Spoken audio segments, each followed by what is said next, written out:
Welcome to The Explainer. If you're looking to bring one of the most delightful, peaceful, and honestly just fascinating bottom-dwelling fish into your home aquarium, you are absolutely in the right place. Today, we're putting together a complete step-by-step masterclass on keeping Cory Catfish happy and healthy. Okay, let's dive into this. Here's our game plan for today. We'll start with Cory Catfish basics, move into perfecting the tank habitat, discuss diet and tank mates, cover sexing and breeding basics, and wrap up with health, prevention, and buying. Section 1. Cory Catfish Basics. So before we even think about buying filters or live plants, we really need to set our baseline expectations. Who exactly are we inviting into our home? Well, Cory Catfish are incredibly popular, armored, bottom-dwelling fish. And when you bring one home, you're making a commitment that will last up to 5 years. Because they're notoriously hardy, with the proper care and a stable environment, these little guys are going to be a long-term part of your aquarium family. Naturally, size and space are directly linked here. Fully grown, these adults will reach anywhere from 1 to 4 inches long, depending on the exact variety you choose. Because of this, your absolute minimum tank size is 10 gallons. But here is the golden rule for calculating your tank footprint as your community grows. Always add 1 extra gallon of water for every extra inch of fish you add to the tank. It's a super simple rule of thumb to ensure they literally never feel cramped. Section 2. Perfecting the tank habitat. Our overarching goal here is to physically and chemically replicate their natural environment. In the wild, Cory catfish live in clear, shallow, slow-moving streams across South America. And maintaining these exact parameters is the absolute secret to a stress-free fish. You might actually want to take a screenshot of these members to keep handy. They thrive in moderately soft, warm freshwater. Keep your temperature right in that sweet spot of 70 to 78 degrees Fahrenheit, acidity between 5.5 and 7.0 pH, and water hardness strictly between 5 and 10 dGH. Trust me, stability right here prevents a massive amount of health issues down the line. Let's see how this builds into our hardware setup. You'll need standard aquarium lighting to mimic their wild day-to-night cycle, and a reliable water heater to lock in that warm temperature. But when it comes to water flow, keep it gentle. Use a standard filter to keep the water pristine, while providing just a slow-moving current. You absolutely do not need a heavy water pump. Just add a simple bubbler to keep the tank nicely oxygenated.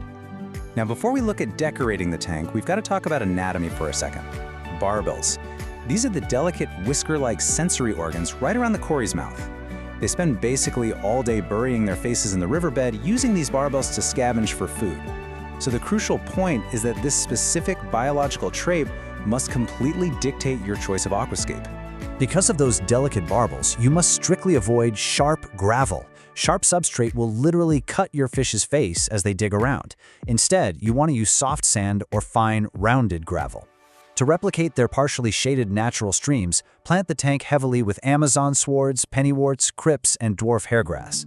Finally, scatter some hollow caves in decorations along the bottom.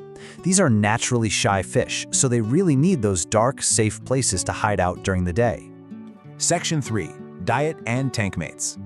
Cory catfish are omnivores, meaning they eat both plant and animal matter. And since they live at the bottom, your food must sink.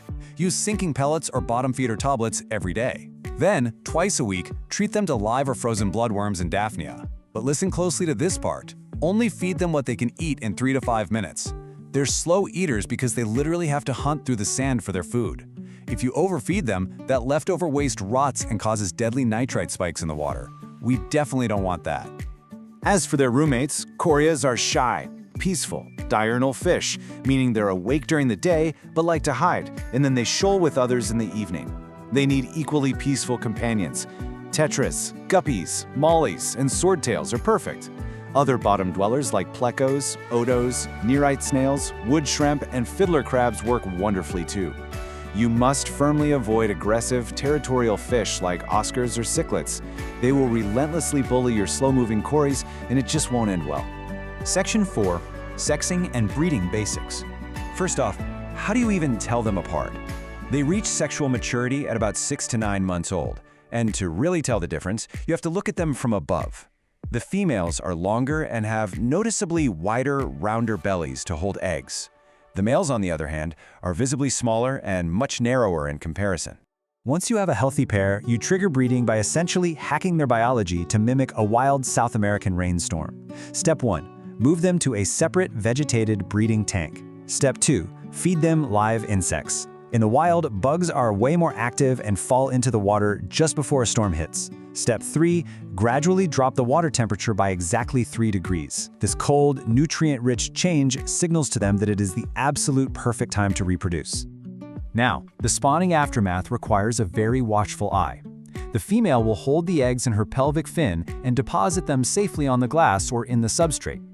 Step 2 is an absolute necessity. Immediately remove the parents and put them back in the main tank. If you don't, they'll eat their own fry. Step 3. Change the breeding tank's water 3 times a day to prevent fungus from attacking the eggs. Within 6 days they'll hatch, and once they start swimming around on their own, you can start feeding the fry baby brine shrimp. Section 5. Health, prevention, and buying.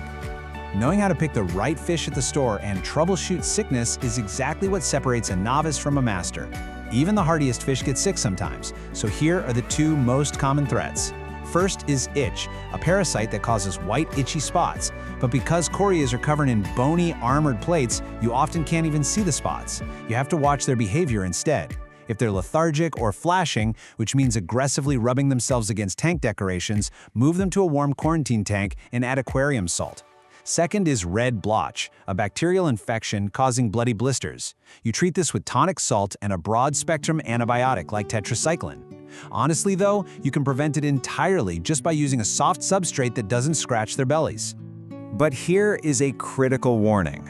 This next one isn't a disease. It is actually the #1 cause of early death: nitrite poisoning. Cories have an adapted intestine that lets them dart to the surface for air occasionally. But if your cory is just lingering at the top, swimming sluggishly, it means your water is toxic. This is almost always caused by overfeeding. You must immediately do a 25% water change and add nitrate absorbers to your filter to save them. When you are finally ready to buy, you're looking at an incredibly affordable fish, averaging between $4 and $8. You'll commonly see 3 distinct visual varieties at the store. The panda cory is off-white with black splodges around the eyes, just like a panda. The peppered cory has a tan body with dark green, black markings, and the similus cory has a pale brown body covered in little black dots. Pick the pattern you love most, because their care requirements are completely identical. If you want your fish to live a full 5 years, just avoid these beginner mistakes. Do not use sharp gravel that cuts their barbels. Do not overfeed and poison your own water. Do not put them in a tank with aggressive, bullying cichlids. And if you breed them, never ever leave the eggs in the tank with the parents. By following the science-backed parameters, feeding guidelines, and behavioral insights we cover today, you are completely equipped to succeed. So let me ask you, are you ready to build the perfect, peaceful underwater community for your Cory catfish? Take these guidelines, map out your 10-gallon tank, and get ready to enjoy one of the most rewarding freshwater fish in the hobby. Thanks for joining me on The Explainer.